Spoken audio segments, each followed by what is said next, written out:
Hello and welcome back to episode 7 of the Texas Private School Podcast. As always, I am one third of your hosting crew, Wes Tolleson, coming to you from College Station. Also coming from College Station is my first co-host, Walker Lott. How are you doing today, Walker? I'm doing good, doing good. And my other co-host, Ryan Schroeder, joins us from Stillwater, Oklahoma. Ryan, how are you settling in back in Stillwater? I'm good. 4 hour drive, but I'm here now. I get to do another semester at this lovely Oklahoma State University. So You love to hear it. Go Pokes. But today we actually have something special and exciting for y'all as we will be unveiling the finalists for the first annual Texas Private School Podcast Football Awards. And there's Oh, I wanted to say, we, I've been talking a lot of it about the funding and all that, and I found out, through reaching out to a lot of people, we have funding, and I just want to give a quick shout out to Family Toyota. It's a family friends. They own a car dealership. I believe the main one's in Burleson. I just want to say really shout out to them for sponsoring this. And so it is officially the Family Toyota Texas presents the Texas Private School Podcast first annual award show. So I just wanted to give them that because, they're the ones that backed this and I really appreciate them. So Yes, I forgot to mention that big thank you to Family Toyota. Like we said, we've been mentioning funding and sponsorship for the past couple episodes now, and this capital and this funding allows us to actually make trophies for all of these awards and be able to give everyone that wins a little keepsake. So that helps us and the podcast more than you can imagine. And big thanks to y'all. There's been a ton of time spent on research regarding these awards and a lot of criteria has been taken into account when selecting these players. And so just we've done our research and our homework looking at this. I want to thank everyone for the support on Twitter when the semifinalists were released. That got kind of the hype train rolling, and it means a lot for that chatter and that buzz to start because it gets everyone excited regarding these awards, and we can get as much reach as we can out of this. But Walker, I'll start with you first. I mean, what did we really consider when we were looking at the semifinalists and what went into it?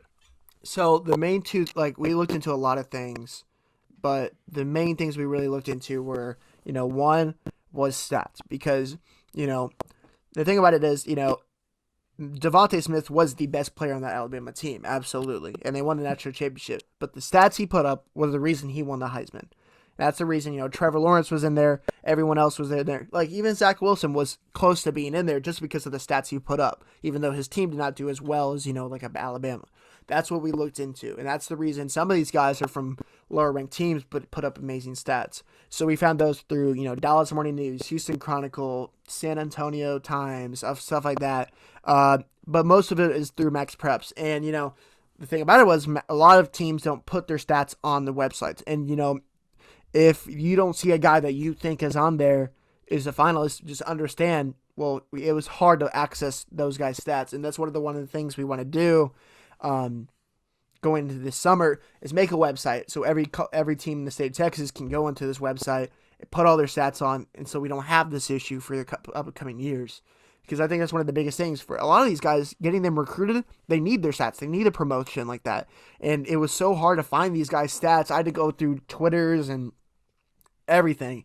And so that's something a lot of high school coaches need to realize is getting those guys stats out there, and that's what one of the things we need to do this summer for sure.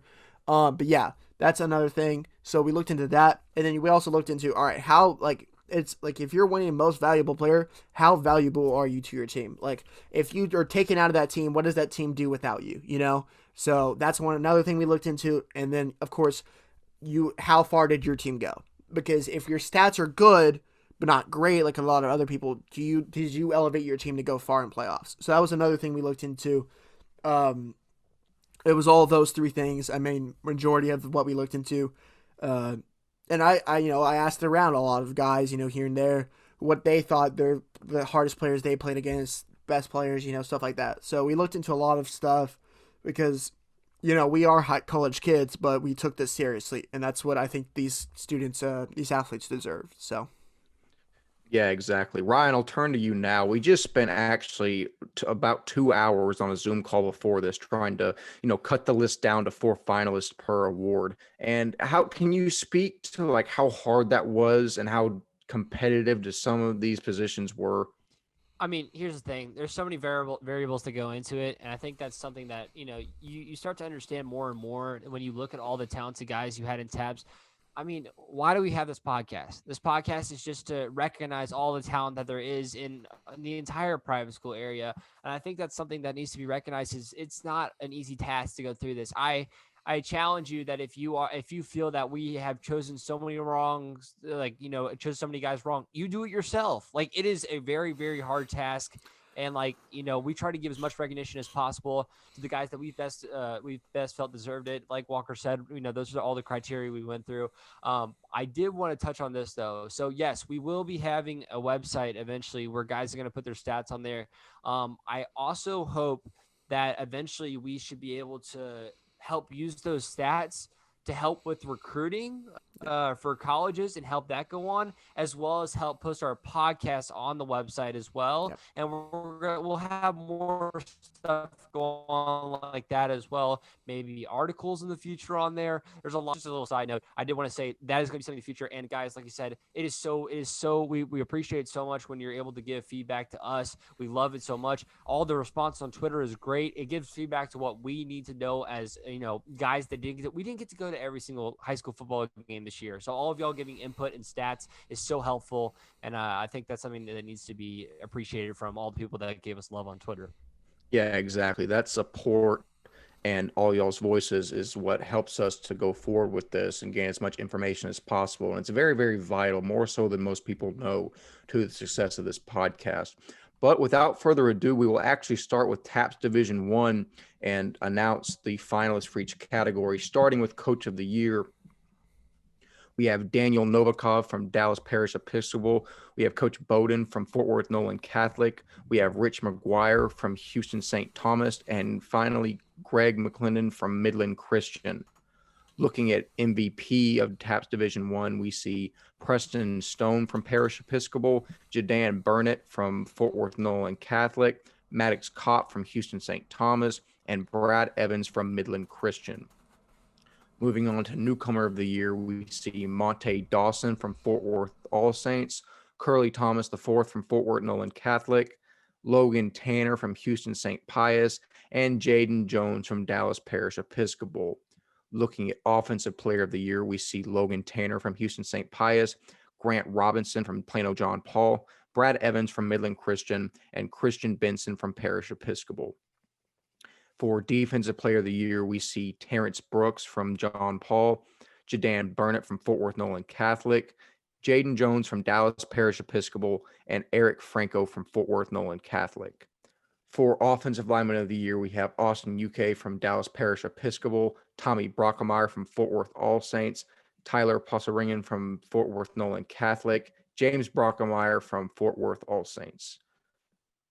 For Defensive Lineman of the Year, we see Jadan Burnett from Fort Worth Nolan Catholic, Jaden Jones from Parish Episcopal, Curly Thomas from Fort Worth Nolan, and Cameron Robertson from John Paul. And finally, for the last category in TAPS Division 1, we see Special Teams Player of the Year with Riley Reithman from Fort Worth Nolan Catholic, Blaine Bowman from Parish Episcopal, and Pablo Tager from Houston St. Thomas. So, Walker, I'll turn to you first. What really sticks out to you here from Division 1 and the finalists? I mean, the talent across the board is insane. It was so hard for some of these to narrow it down. Because, I mean, you look at stats, you look at how good their playoff team, and it was just insane to narrow it down. Man, I think the Defensive Player of the Year is probably one of the hardest to do. But I think we got it right because, Jadan from Fort Worth Nolan Catholic had a heck of a year. Jaden Jones is too. Those two guys were probably the two best defensive linemen in all of TAPS Division 1. I mean, you could also throw Curly Thomas, of course, from Nolan Catholic too. But, I mean, Jadan Burnett is a stud. And I think Eric Franco, by far, probably had the best linebacking year out of anyone with, I mean, like looking back, Eric Franco had 107 tackles, 74 solo tackles, 8 tackles for loss, and 2 sacks as a linebacker. That's a heck of a season. And leading that linebacking core, all the way to a state championship appearance. You got to respect it. And we talked to Jadana, and he said, one guy who was really underrated on that defense was Eric. And, he did everything for that team, helped everyone, and that front seven was deadly for Nolan Catholic. Looking at the offensive player of the year, Christian Benson was the only guy that was over 1,000 yards receiving. And that in itself should be why you're nominated for offensive player of the year, with also having around 400 yards rushing. I mean, baller of a year. Brad Evans, 1,200 yards rushing, and then Grant Robinson as well with 1,200 yards rushing as well. And then Logan Tanner, 980 yards receiving, I believe, as a tight end. I mean, you don't even, I was looking into the top tight ends in the nation, and I mean, the guys from, Kyle Pitts didn't even have that many receiving yards. So, I mean, all power to him for having a great season. And that's why he's also a newcomer of the year. That's why Jaden Jones is a newcomer. And Curly Thompson with 16 sacks on the season. What a season for that kid. And that's why he's also a newcomer of the year. MVP, we looked into, of course, if you have a great senior year or junior year, sorry, whatever, it doesn't matter. And if you have a great offensive season, like Preston Stone and Maddox Cobb did, over 3,000 yards passing, you deserve to be an MVP, and that's why your team was 5-0 in district for Maddox Cobb. And then Brad Evans, we looked at 1,200 yards rushing, and then being an all-state linebacker. I mean, MVP, most valuable player, and that's why he was there. And overall, just great team effort by all of them. Great. That offensive line, man. All 4 of those guys were ballers, but some of those guys who didn't make it, it was so hard not to put him in. But yeah, that was a tough group to rate for sure. Yeah, for sure. Ryan, I'll turn to you now. What big picture really sticks out to you from the Division I finalists? If I'm being completely honest, I think the categories that you may think were not the hardest to choose were probably some of the hardest, because in reality, we had to decipher between newcomer guys, which just the newcomer alone, just the talent in that level is something that is just unheard of. And the problem with newcomer of the year, it's not a position where you can where you can put the guys up with the stats between each other, because they play different positions, different sides of the ball. It's really hard to decipher, which ones you should put where. But like you said, Logan Tanner is a stud. Curly Thomas is a stud. I mean, how are you going to have, that amount of sacks and then what's it called? And then, also play. And then you also have a guy that's putting up more numbers than tight ends in college football. It's like, it goes both ways. But the one thing I want to say, and Walker's totally right about this, our offensive lineman that we had to choose from, it is so hard. Just trying to put these guys up against each other. The Brockemeyer brothers, obviously Alabama boys, going to be great. Austin UK, another great stud that we love from Parrish. And then, what's called Tyler from Forward Known Catholic, another great stud. But guys, there's more guys behind the scenes that were also on that semifinals list that we had to knock down off this list. It's just, so much to choose from. But like Walker said, the defensive line had it going.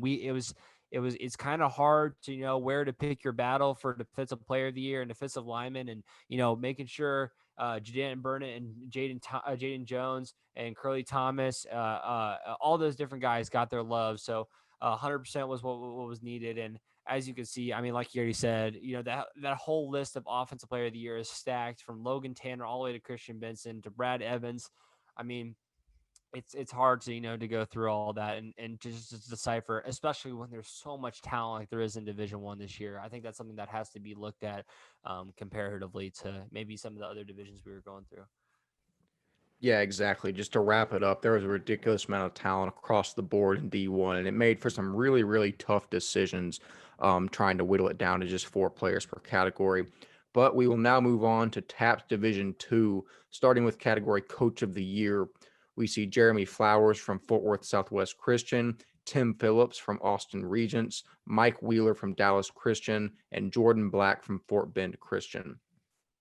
Next category is MVP, where we see Tyson Flowers from Fort Worth Southwest Christian, Sean Coleman from Dallas Christian, Drew Dickey from Austin Regents, and TJ King from Dallas Christian. Next, we have Newcomer of the Year, where we see Mark Simmons from Fort Worth Southwest Christian, Sean Coleman from Dallas Christian, Corey Harris from Fort Worth Southwest, and David Kashmirovich from Fort Bend Christian. Uh, Offensive Player of the Year, we see Corey Harris from Fort Worth Southwest, Zeke Long from McKinney Christian, Cade Barone from Geneva School of Bernie, and Eli Smith from Houston Second Baptist. Now we see Defensive Player of the Year, where the finalists are Jaden Scarlett from Coram Deo, Bryce Gaines from Houston Second Baptist, Gabriel Grubbs from Dallas Christian, and Tyson Flowers from Fort Worth Southwest. Moving on to Offensive Lineman of the Year, we see Remington Strickland from Fort Bend Christian, Nick Zarbach from Austin Regents, Clayton Coyer from Frisco Legacy, Cade Estes from Dallas Christian. Moving on to Defensive Lineman of the Year, we have Jaden Scarlett from Coram Deo, Jaden Jones from Dallas Christian, Bryce Gaines from Houston Second Baptist, and Jake Morrison from Austin Regents. And wrapping up Division II, we end on Special Teams Player of the Year, where the finalists are Will Stone from Austin Regents, Stratton Boutod from Woodlands Christian, and Alex Quintero from Tyler Grace Community. So, guys, I just went all the way through Division II and read off a lot of names there. Walker, I'll turn to you first. What do you think we need to hit on from Division II?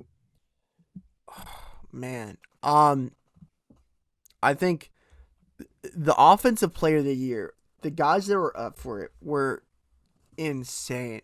We had to put in Cade Barone. He passed for over 3,000 yards. That means you have to be Offensive Player of the Year. And, half of that should go Jackson Young, his wide receiver. But I think you put it under the 3,000-yard passer. So, don't forget about him. But Cade, heck of a year. Eli Smith had a great year too. And then Zeke Long, I believe, had he had 1,000 yards receiving as well with 19 touchdowns. I mean, that's why we put him in there. Like, you cannot disrespect that. Great season for him. And then Corey Harris, he was one of the reasons that Fort Worth Southwest Christian made it so far that they did. Defensive Player of the Year, we had two linemen who were going to go play Division I ball, and Jadon Scarlett and Bryce Gaines in Division II. Both are elite players. That's the reason they're in there. Tyson Flowers was a first-team All-State, first pick for the defensive back, and then Gabriel Grubbs, I believe, had over, I think it was 80 tackles on the season, so that's why he's in there. More tackles for loss, I think 5, 6. I mean, great season for both of them. Even the special teams, Will Stone versus Alex, I mean, those two guys are 5-star quick kickers by Cole's Kicking. I mean, who has 2 5-star kickers and having a debate who's going to be who? So that's going to be very interesting who's going to win that one. And even MVP. Tyson Flowers, Sean Coleman, Drew Dickey, and TJ King. That was really, really, really hard to do. TJ King playing both ways for them. Drew Dickey leading them over Dallas Christian. I mean, and then Tyson Flowers beating Fort Worth Christian finally for a long time for them not being able to, and finally beating them and getting them to the semifinals, playing both sides. Because that's what we really looked for in these lower divisions was, can you play both sides of the ball and can you be elite? Because a lot of those guys you're going to have to in those small divisions.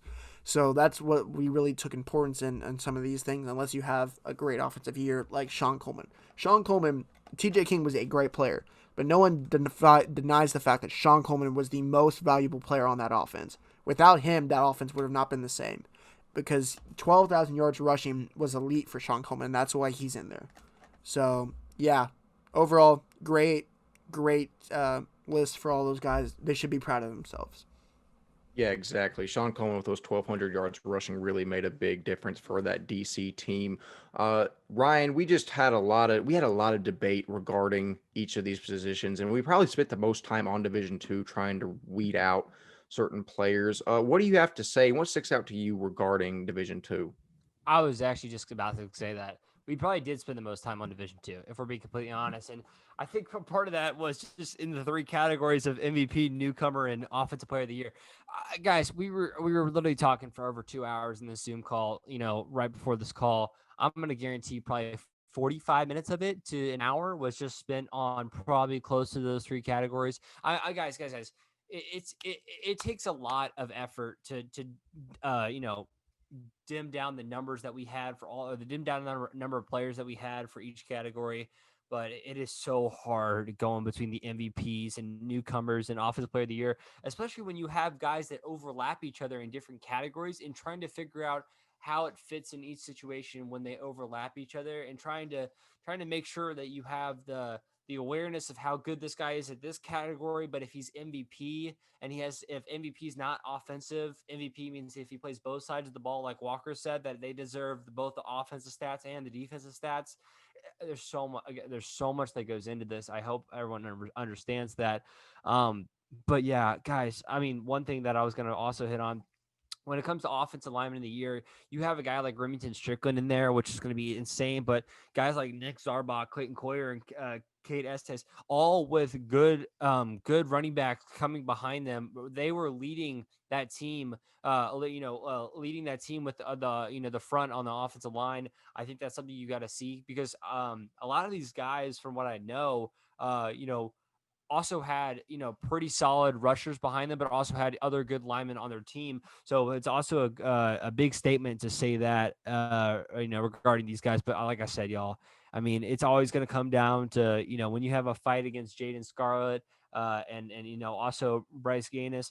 Trying to choose between those guys, also with Jaden Jones, and there's so much to think through. And I think that's something that it makes it hard. And like Walker said, Will Stone and Alex Quintero in the same category. I mean, guys, how do we even choose? How do we even choose at this point, right? But anyways, that's what I got to add to Division Two. Yeah, exactly. Big shout out to Alex Quintero. That's my dog. But, just wrapping up D2, I mean, obviously there was a ton of debate.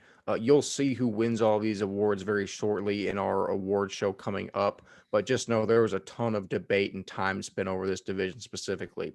However, without further ado, we'll move on to TAPS Division 3, where we start with the finalists for the Coach of the Year, starting with Phil Toe from Covenant Christian, Chris Hogan from Cypress Christian, Mike Harrison from San Antonio Holy Cross, and Wade Whites from LCCS. We then move on to MVP, where we see Hayden Whites, also from LCCS, Austin Sheets from Covenant Christian, Mayan Hicks from Pantego, and Alex Lax from Lubbock Christian. Looking at Newcomer of the Year finalists, we have Jordan Battles from San Antonio Holy Cross, Bailey Jaramillo from Houston Northland Christian, Audie Isbell from Arlington Grace Prep, and Adam Lindsay from LCCS. For Offensive Player of the Year, we see finalists Alex Lack from Lubbock Christian, Daniel Calabrese from Covenant Christian, Tyler Prazak from the Woodlands Legacy Prep, and Jordan Battles from San Antonio Holy Cross. Moving on to Defensive Player of the Year, we see Eno Etta from Covenant Christian, Myron Hicks from Pantego Christian, J.D. Doddard from LCCS, and Nathan Kaja from Covenant Christian. Moving on to Offensive Lineman of the Year, the finalists are Jason Hansen from Arlington Pantego, Braden Smalley from Willow Park Trinity, Kirk Rivas from San Antonio Holy Cross, and Bailey Jaramillo from Houston Northland Christian. Looking at Defensive Lineman of the Year, we see finalists Eno Etta from Covenant Christian, J.D. Doddard from LCCS, Avon Diaz from Bay Area Christian, and Amir Ali from San Antonio Holy Cross. And we are rounded out by the finalists for Special Teams Player of the Year, looking at Jackson Burnett from Lubbock Trinity, Adam Antwell from Bay Area, Tori Solon from Pantego Christian, and Jonah Toe from Covenant Christian. So, Walker, I'll start with you. Division 3, there was also a lot of debate and talking over. What do you want to talk about regarding D3? I mean, the talent, like, the stats these guys put up were absolutely insane. Like, the Offensive Player of the Year, like, we had to look into it really, like, deeply, because we literally, like, name the guy and name their stats next to him, and, like, wow. I believe Tyler Prazak, 2,400 total yards for him. Alex Lack, 2,600 total yards. And then Jordan Battles, 2,200 total yards. And Daniel Calabrese, as a wide receiver, 880 yards and 10 touchdowns. Insane for all of those guys. And they deserve all of them. I mean, MVP, all four of those guys are dogs. All of them. And they all deserve to be there. You know, Alex Lack put up the stats he did. Myron Hicks put up the stats he did. Austin Sheets went and led them to a state championship. And then Hayden White's, is Hayden White's dominant on both sides of the ball. Stud. Absolute monster. But yeah, Eno Etta, wow. He led all of taps and sacks too with 16 tackles for loss, and 76 tackles. Go off. There goes that man. Just absolute stud. And that's with him and Kaja on that defense. That's disgusting. But JD Doddard, first year playing football, putting up 61 tackles and 6 sacks. Go off to him. And then the D1 running back in Hicks from Pantego, 92 total. He can play both sides of the ball. That's why he's on an MVP. 92 total tackles and 7 tackles for loss. And the defensive lineman. Okay, I have to give a shout out to these two guys. Amir Ali from San Antonio Holy Cross and Avin Diaz. Those two guys, Bay Area Christian, League City. You don't hear that from often. Those two guys were ballers. Go watch that tape, and you just see dominance. And I was really, really impressed with those two guys. Absolute studs. And then special teams. Those 4 people balled out. And all of them are great, great players. Really respected all of them. And overall, great list. Even Jordan Battles. Jordan Battles have a long here. I remember he was at Calvin vs. Judson. He was at Brandis, I believe, in San Antonio. And now he's at San Antonio Holy Cross for his senior year. All 3 times he's been dominant. Shit, proud of himself. And he was a big-time player. So, yeah. Yeah, no, all those are great points. Ryan, I'll turn to you. What do you want to talk about regarding D3? I think what you have to say is, I just want to start out. This is going to be funny because you think about choosing between players is hard enough as it is with their stats, but choosing between coaches is hard too. You got a coach like Chris Hogan and Phil Toe, against each other with also Wade White. It's so hard to choose between all these coaches when they're this dominant. And I honestly think that some of these coaches, and this is just going to be me from what I know, in my heart as just a private school football fan, I think these coaches have good heart for these kids. They really care about how these kids play. You got a guy like Chris Hogan that spent most of his time at Grapevine Faith, now coming over to Cypress Christian. You got a guy like Phil Toe who loves these kids to death and has made them good men in their hearts. I think there's a lot more that goes behind the scenes for the coach of the year that some of y'all don't realize, because it's not as much as the wins matter a lot. A lot of this behind the scenes stuff is that it's just a lot of these guys are good coaches and good men and good role models for these young kids. But when you get into it, y'all, MVP is such a hard category for all of the divisions. But if we're being completely honest, it's no different for MVP in Division 3 as well. Hayden White is a stud. Austin Sheets is a stud. Myron Hicks is a stud. Alex Lack is a stud. If you want to look up the stats for yourself, like we already mentioned them, they're insane. These kids are all insane. If you want to go back to episode 2 or 3 when it was still the playoffs, you can hear how much we talked about Jordan Battles, by the way. We made sure he was going off in those playoff games. He was a monster. Him and Austin Sheets were probably 2 of the most talked about guys in those first couple of podcasts, because they were just going off in their playoff games, and I remember that still. That whole list is really good, though. You got guys all the way down. I don't even want to go through the Offensive Player of the Year because Walker already just went through it. Literally, if you disagree with us, please try to choose these for yourself. It is so hard to choose between some of these guys. I love the shout out to the Bay Area kid and the San Antonio Holy Cross kid. 100%. They deserve all the respect in the world. Doing a lot down there when, sometimes it can be hard to get that recognition. That's why we're here. We're trying to give as much recognition as possible. Truly work hard, but a guy like Eno Etta, who's putting up 16 sacks on a year, leading the entire taps. Come on. That's crazy, y'all. That's crazy. Also, Torrey Solon, as well as Jonah Toe. I mean, we have kickers that are playing super, super well. We got kickers that have played well for a variety of years. It's so great to see how good these Division 3 players are, because the stat lines that they put up sometimes go under the bed and no one really sees them, just because everyone wants to look past Division 2 and just go, oh, that's Division 3 and 4. But if you look at it and give the respect that it deserves, you can see all these great players. Yeah, the more you dig and the more you research, you realize how much talent there actually is that lies in Division 3. And it's something that definitely shouldn't be overlooked. And if you get the chance, dive into those stats for yourself and really analyze what's there to be found. However, that concludes the Division 3 awards and analysis as we move on to Division 4, starting yet again with Coach of the Year, where we see the finalists are Jake Watchsmith from Shiner St. Paul, Tyler Holcomb from Waco Bishop Riker, Jason Lavorne from Dallas First Baptist, and Ben Hoffmeyer from Brazos Christian. Moving on to Most Valuable Player, we see the finalists are Eli Cummings from Bishop Riker, Zach Johnson from Shiner St. Paul, Josh Little from Dallas First Baptist, and Levi Hancock from Brazos Christian. Moving on to Offensive Player of the Year, we see Josh Little from Dallas First Baptist. I'm sorry if I butcher this. Josue Preza from Dallas First Baptist as well, Kai Geese from Shiner St. Paul, and Levi Hancock from Brazos Christian. Looking at Defensive Player of the Year, we see Joshua Pope from Dallas First Baptist, Zach Johnson from Shiner St. Paul, Jacob Mitchum from Fort Worth Temple Christian, and Isaac White from Bryan Brazos Christian.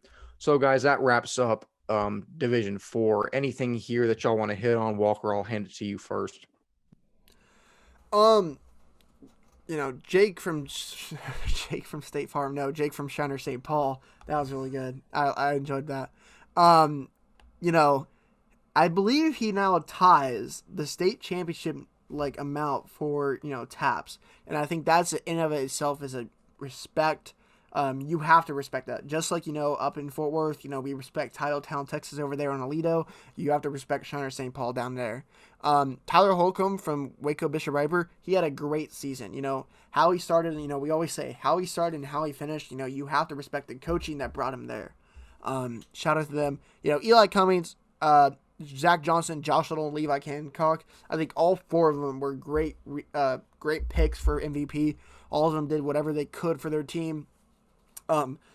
As I'm a Josh Little fan I love this kid. 6'2", I believe 208, 205, and he had 1,111 yards receiving this year. Absolute stud. I don't care what anybody says. I think Division 1 Tabs teams would love to have him in their receiving core, and a Division 4 kid. I love that kid. He's 6'2". Go watch his Twitter. It's gonna be on the tweets and all that. Go watch his Twitter and see how well he moves. And his breaks, his feet are just he's a stud. I love him. He's a great player. I hope all the best for him in his recruitment up in these next few months. All of them guys, I think they're all great players. Levi brought Brazos Christian a far way playing quarterback, and I think he had around 2,000 yards passing, so shout out to him. All of those guys were great players, all deserve to be there, so shout out to them. Yeah, exactly. Ryan, I'll turn to you. What do you want to talk about from Division 3 and all the finalists? I was gonna say the same exact thing about the coach. Like I said for the last one, there's these stud coaches that provide good role models for these kids. I think you have to give credit where credit is due. Especially for Shiner St. Paul's coach. When it comes to these MVPs, category, like we said before, Eli Cummings is just a different breed of a human being when he plays football in Division 4. He kind of runs the show around there. It's like what we like to say. But then you got a guy like Zach Johnson who's right up there with him in some categories like that. And obviously Walker just talked about Josh Little, also another stud in that area.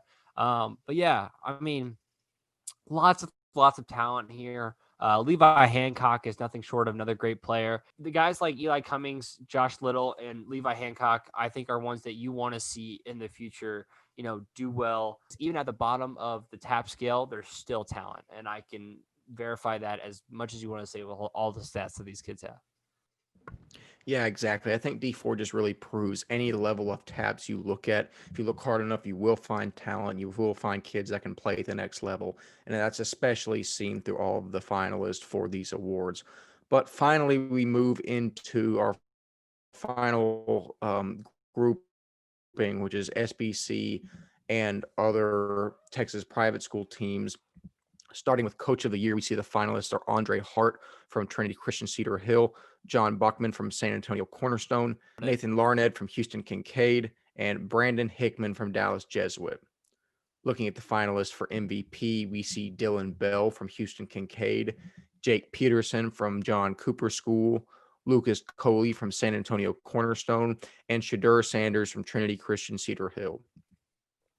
Moving on to Offensive Player of the Year, we see Lucas Coley from San Antonio Cornerstone, Gage Roy from Dallas Jesuit, Shaquan West from Houston The Village, and Dewan Esprit from Beaumont Kelly.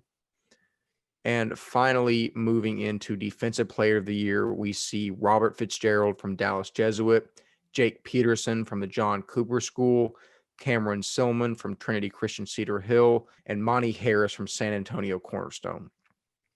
So, Walker, I'll look at you first. What do you want to hit on from SPC and the other private schools? I mean, it was hard to look into these guys because you just got it was hard. I mean, that's all I really can really say. But I think the finalists we got are the finalists we deserve. I think those are all great guys. Um, all deserve to be there. Monty Harris from San Antonio Cornerstone is a great player, as well as Jake Peterson. Both those guys are great defensive players. I was really impressed with watching their film. Silman as well, and Fitzgerald for Jesuit is a dog as well. Jaquan West we talked about last week, or I believe that last week or the week before.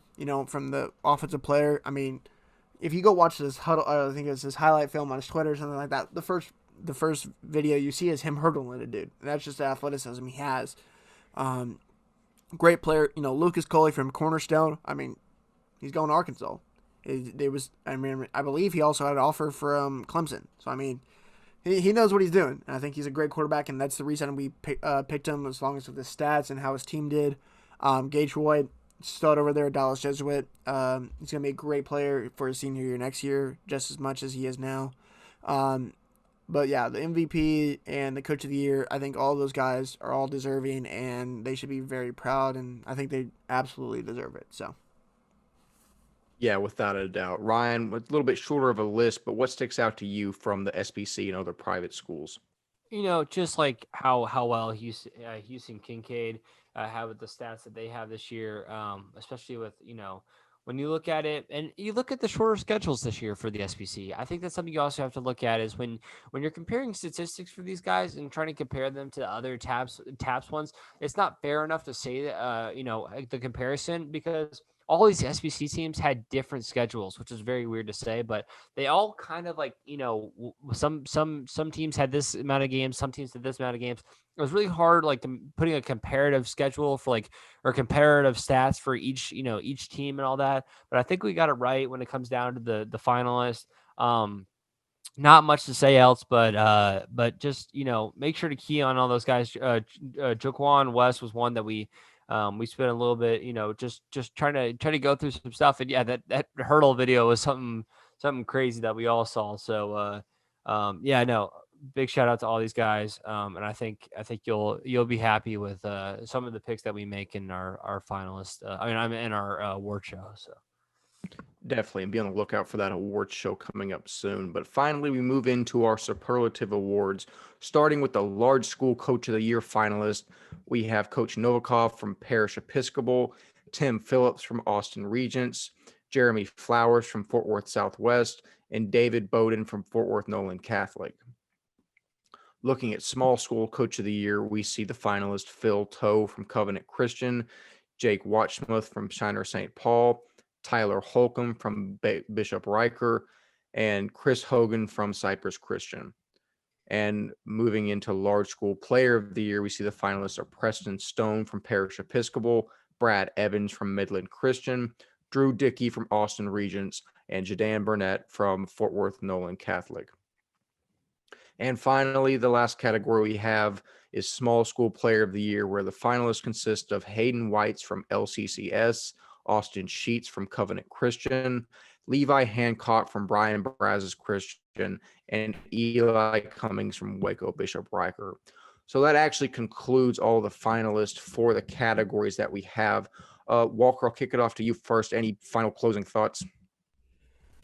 Um, this was hard. This was absolutely hard to do. I mean, having coaches, were hard, but most of them you could understand why they were chosen.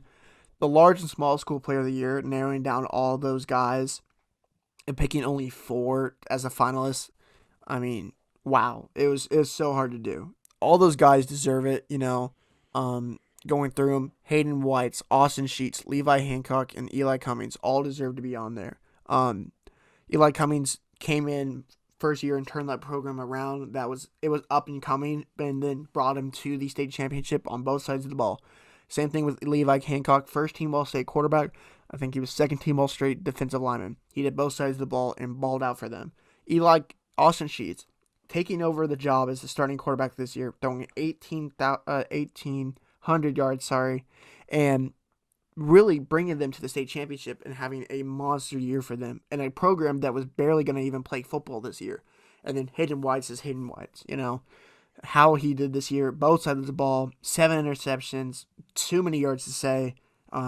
That's why he deserves it. Preston Sutton, back-to-back state champion, quarterback, SMU boy, did everything he could for this team for 4 years, and 3,000 yards passing. I don't want to know how many rushing yards, all that. Brad Evans, first team All-State running back, and then I believe first team or second team All-State linebacker. That's what he does. He's a mauler, tough as nails.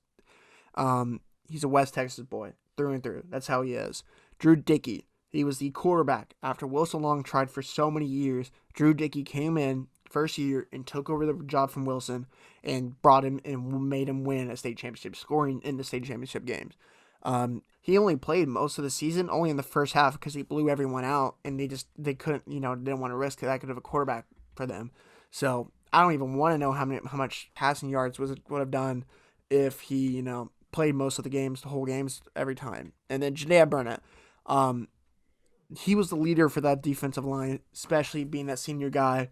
12 and a half sacks, 10 plus tackles for losses, I believe 50 plus tackles. I mean, did everything for that Nolan Catholic team. So shout out to him. All those guys deserve it. And then I'll let y'all talk about the coaches more, but I mean, for the large school coaches, I mean, all of them deserve it. I think all of them deserve to be there. Talking about my guy, Jeremy Flowers, being where he was, they were picked before the season to go be the lower of that district, and then winning that district and then beating McKinney Christian and Fort Worth Christian, which no one in this podcast especially thought that they were going to beat Fort Worth Christian. And him and his guys and that team overcame adversity every year. And, proud to see him be there. I think as a podcast, we thought he was the choice to be there for how much he overcame this year. Same with Bowden, Novikov bringing him back to back, and then Tim Phillips leading them for their first state win in 4 years of getting there for the straight state championship appearances. So all those guys deserve it. But yeah, I think we made the right decisions on all 4 of these choices. So. Yeah, exactly. A lot of thought and effort went into it. Ryan, I'll turn to you. I mean, what do you want to say regarding all of that? Yeah, no, I mean, like Walker said, y'all, it's something just to go division by division and try to list out guys, for the MVP and all those categories, because sometimes, if one guy didn't get this category, then you can able to put him on this one.